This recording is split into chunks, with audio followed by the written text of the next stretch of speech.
Welcome to the Revenue Rewired podcast, hosted by StringCan Interactive's visionary CEO, Jay Feitlinger, and no-nonsense COO, Sarah Shepard. We're here to accelerate your revenue and give your marketing purpose. All right. Hello, and welcome everybody to this next episode of the Revenue Rewired podcast. Hi, Jay. How's it going there, Sarah? You enjoying this lovely weather? I think it was supposed to be 107 today or something like Yeah, that. it's great. Like in So Europe, fun. when I would say that, they'd look at me blankly and I'm like, I really got to learn my conversions because I need the shock factor. You are not You're giving me nonsense. the response that I wanted. I had one guy look it up and I think it was like anywhere between 30 and 50 degrees Celsius or something like that. And he was like, oh my God. Yeah, I'm just now wait. I'm you get excited. it. I'm just waiting for round now. Typically, every summer we get the various different brands here in Phoenix that do the when we hit this certain degree, you get that much off your purchase. So I'm like, that's the only benefit I get by being here, and sweating through this, where I get like, oh wow, I'm gonna get a 119, $1.19 off my deal. When it's like 119 out or something crazy like that. Oh my God. That's how they get us outside. Sure, nonsense. Oh, yeah, we have some crazy stories, but I know both of us get to go to some cool weather for a little bit. I'm excited. Um, well, Jay and I wanted to talk today about something that we get asked a lot and it comes up a lot, but as marketers, often there are things that mm, we kind of need to roll it back and dig in a little deeper. And so today we want to talk about, can you game the system as a marketer? And one of the stories we were discussing before the call was how interesting it is that even I wouldn't call myself a seasoned marketer at all, but I know several of them, including yourself, Jay. And it's so funny to me how I told one of my girlfriends, like, we're talking about Taiwan right now, and I guarantee I'm going to get served up something in my Instagram account in the next couple days. And this was even, I used to use the web version of Instagram to avoid the app version listening to me. Well, you know what? Didn't matter. And of course, something came up that was Taiwanese related or something like that on my Instagram account. And they were like, "Well, how is that happening?" I don't know. I think there is maybe a slight difference between a marketer who understands how to use the tools they're given and how the system works together. But then there's also, maybe this is the wrong phrase, but more like data engineers and a very technical build side. And so we're kind of seeing the amalgamation of those two types heavily in AI, where, when it started, the reason ChatGPT took off with popularity, in my opinion, my very humble one, was that the UX or the user experience was so much better than Claude. Claude felt very technical, like, even though honestly the layout was probably similar, this is one of those things marketers pay attention to is if it doesn't look easy to use, I'm going to immediately block my brain from something new because I feel like now I have to overcome so much more to dig into it. And then all the tools that were created after that, these like AI skins and things like that, were very chat GPT look-alike types of tools. And it was because the UX was so simple to understand. And I think there's like this science behind marketing, but there's also this art, which is up for interpretation. It's um you're gonna hate me for saying this, Jay. It's chicken bones. Oh goodness. And I don't know what you think about that, Jay. Like before we talk about it, can you game the system? Is this part of the complexity of why people are trying to figure it out? Like, is this a science or is it an art? Well, I think definitely it's both. So I think again, I think over the years, I think most consumers have gotten clear regarding how this all works. Now, again, there's a lot of controversy around this of like, like the Alexa devices listening in on your discussions and all those kind of things. And obviously, it's leveraging that data. And a lot of these companies say they aren't using that data to listen in on you and, being super creepy, but a lot of it comes down to the basic science of the programmatic nature of a system is monitoring how people are engaging with the brand or how they're searching for solutions, and they're leveraging that data to help provide a more relevant experience. Now, depending upon the platform or tool you're using, obviously that level of understanding can obviously be very different. But high level, a lot of times when people are served up an ad, let's say that Taiwan example you gave, people are assuming that your phone is listening to you, and then that advertiser somehow has access to your messages or your voice recordings, and that's why you got served the ad. But it's not as creepy as that or scary as that. It's more often than not that your system, the tool you're using, your phone, your laptop, whatever, Alexa, it is capturing you searching for something or asking for something. That then obviously gets tied into some kind of, database. And then when people are wanting to serve up their ads to relevant people, based upon the ad platform you're leveraging, it knows how to use that as kind of a lookalike audience type model. So I know like we constantly, for my family, we're like saying funny things. Like my wife would, on like Valentine's Day be like, new jewelry, Do you whatever. remember there's a commercial where she does Yes, that into the phone? it's so funny. And sometimes it does work in theory. But more often than not, there's a little bit of more of a science behind that. And I think from the art side, that's where I think firms like us, growth partners like StringCan, we really leverage, understand how those systems work, and based upon the platform we're leveraging, where our client's ideal audience is going to, we, I wouldn't say are trying to game the system per se, but we know how to play within the various different rules within that platform on using the art nature of our background to make sure that we're providing the most relevant experience possible. And it's never going to be like, hey, Sarah, we saw that you like Mexican food, and this Mexican restaurant is the place for you to go to because Friday's your birthday or whatever. Like, we obviously avoid that level of creepiness. Now, that being said, I've seen some brands doing that, which is kind of creative. Obviously, as a marketer, I love it, but I know an average consumer hates it. So, I think just to kind of set the stage, I think there's definitely an art and science to this, and obviously us understanding how these systems work and how to leverage the massive amounts of data out there, and then using that to then layer on the marketing strategy. I think is so smart, and obviously for us, this is one of the areas where I think AI I'm so excited about because, in the past, for us to get access into this data, understanding it, and knowing what the story tells was very expensive using software because obviously manually it's just too hard to do manually often. But now with AI, you can have it do so much amazing analysis to provide a better strategy. I think it's going to be very exciting to see kind of where this goes.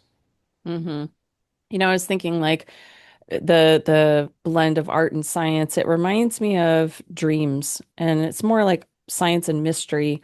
People think that dreams can have like meaning and visions, and in some cases, I wouldn't doubt that that's a possibility. The world is full of crazy stuff Hmm. that we don't understand yet. But I remember listening to this podcast, and the doctor was like, people think their dreams are just this mystical thing and it's out of nowhere. He goes, most of the time, it's your dreams saw something that you didn't consciously choose to see or like make sense of in the moment, and it just plays it back to you.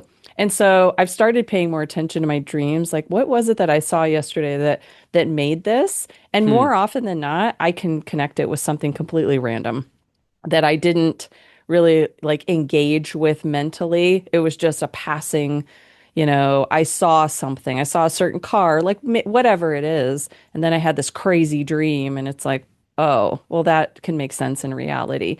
And I think marketing is kind of like that, where there are things that are very deep and detailed, very nuanced. Like there is a lot of technology behind it. In fact, I see our industry heading into this deep technology space more and more so because we're trying to take so much guesswork out of human psychology. It will never be perfect because humans are never perfectly predictable creatures.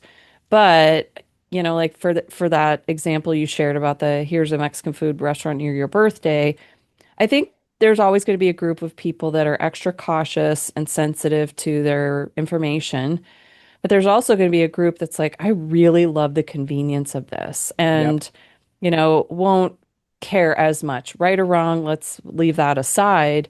But there is, a huge expense that goes into testing those types of ads too. And you have to keep feeding the information. And so this is kind of leading us into, we'll share one example that we've been digging into a lot in testing is how we work with LinkedIn, for example, and how you can kind of figure out and put the right amount of importance on the metrics inside the system. And so, Jay, I want to kind of like throw that to you because you've been doing some really interesting work there.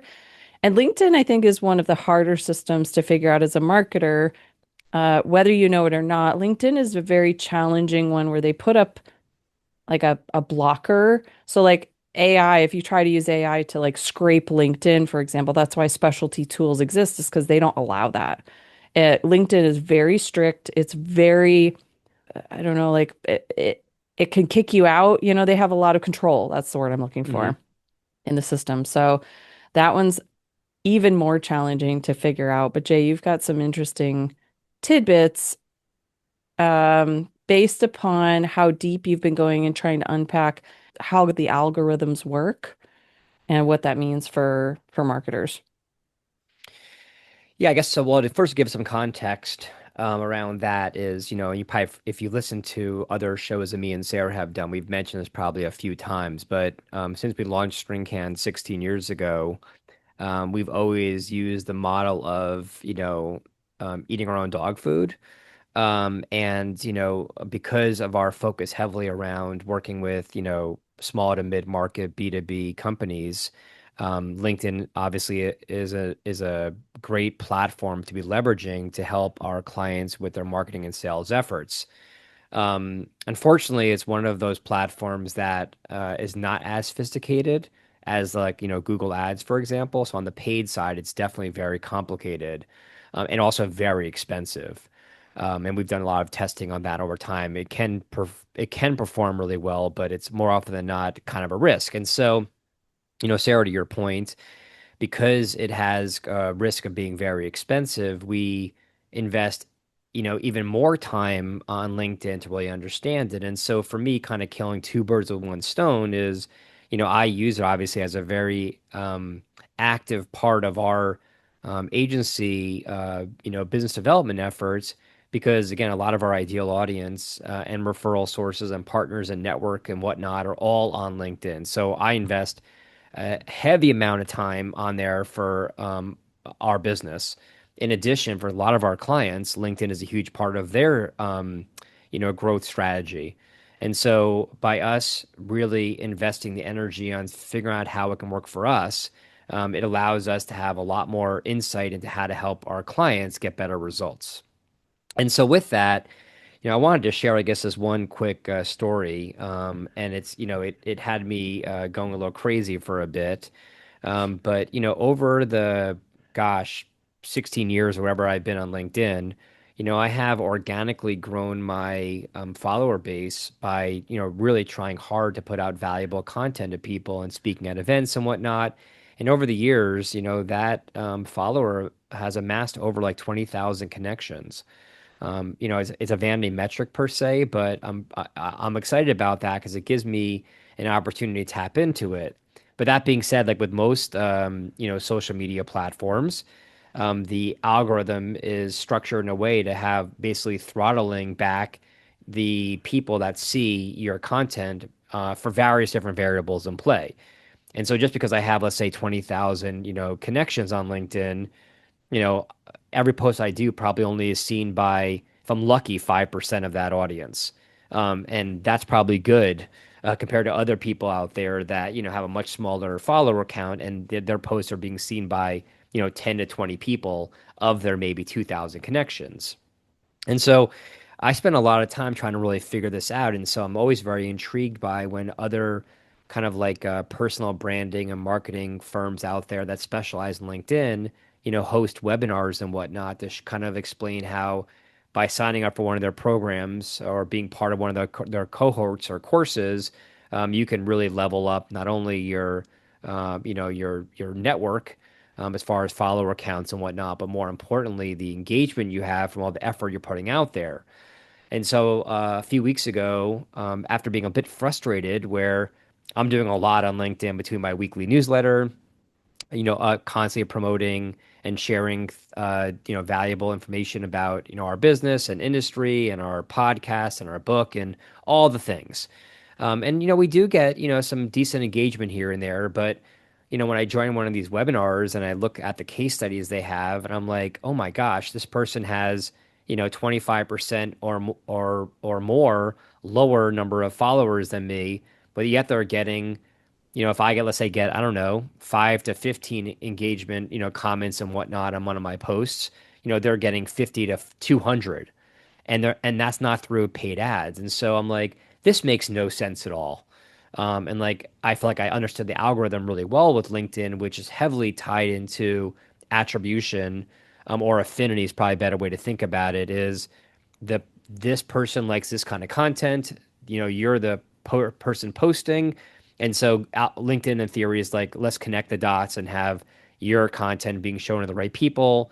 And the more they see engagement and comments and likes within a certain amount of time frame, then they increase the expansion because it tells LinkedIn, ooh, this many people liked, Jay's post.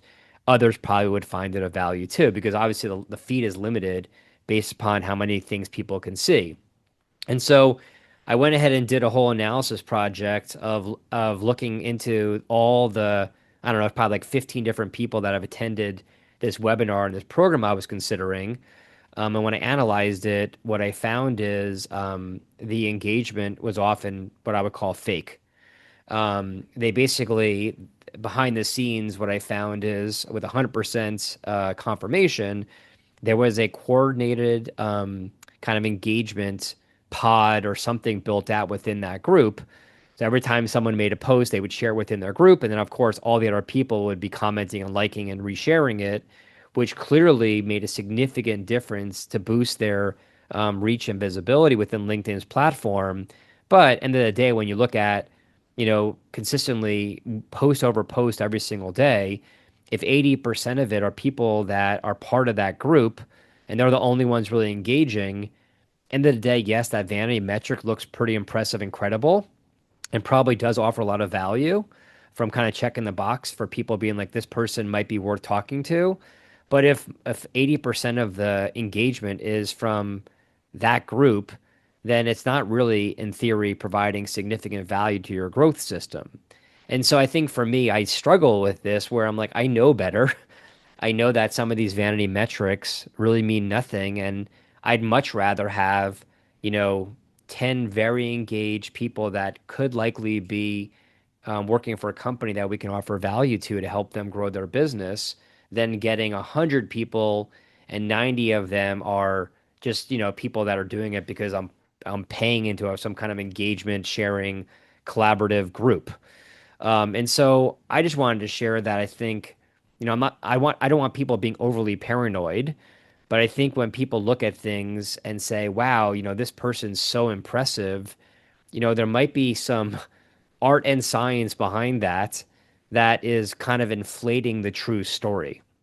And so I just think for me, it's more about quality over quantity, but it's just hard, when you're putting so much time and effort to try to deliver value to people, and so many people aren't seeing it because of how the algorithm is set up. It can be very frustrating. I'm obviously very empathetic to that because it's frustrating to me.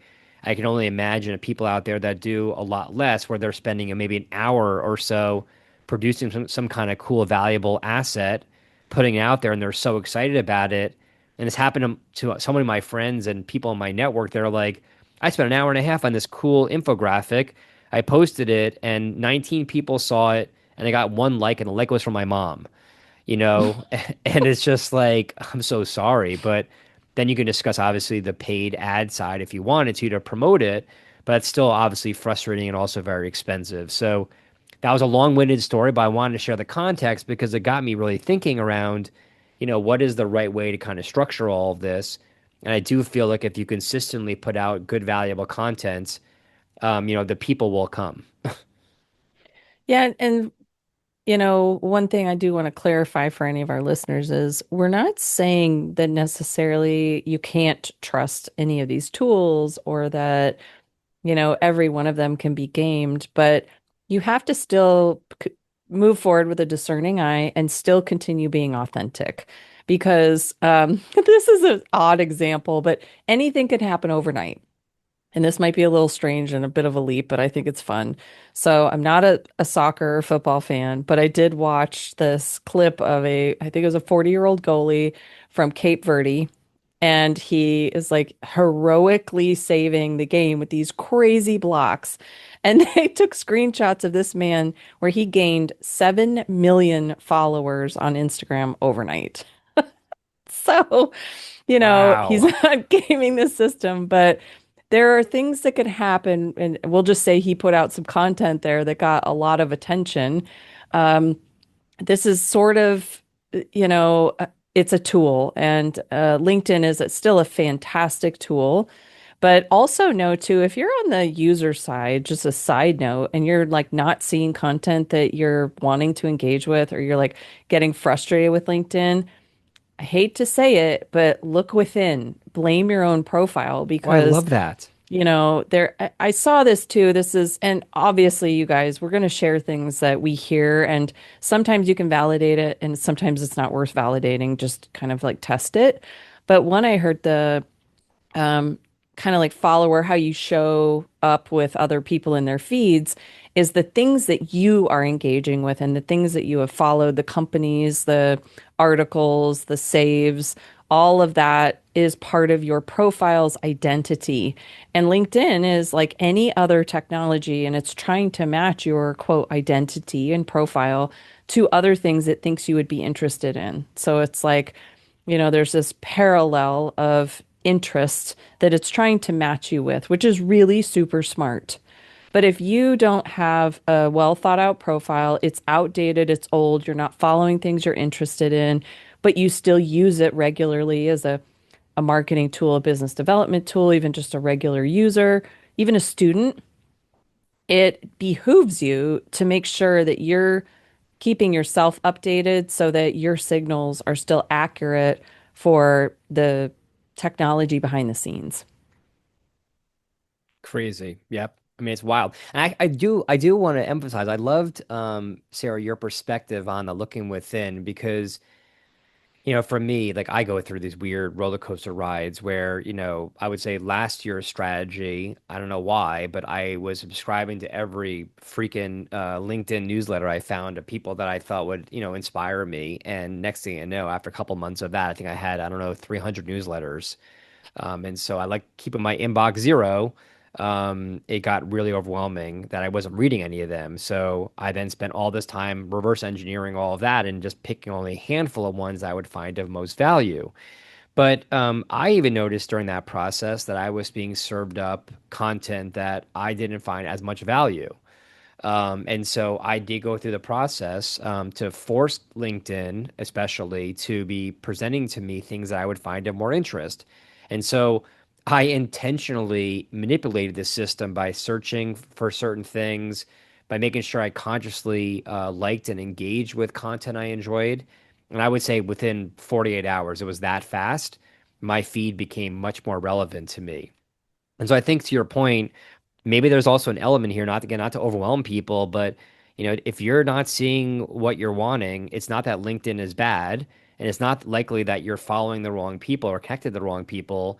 It might just be that the algorithm thinks what you want is not what you really want, and it might be worth the effort of you doing a basic audit of looking at who you're connected to, looking at the groups you're part of, seeing what you're engaged in, and that might make a difference. And then on that note, again, just want to say this.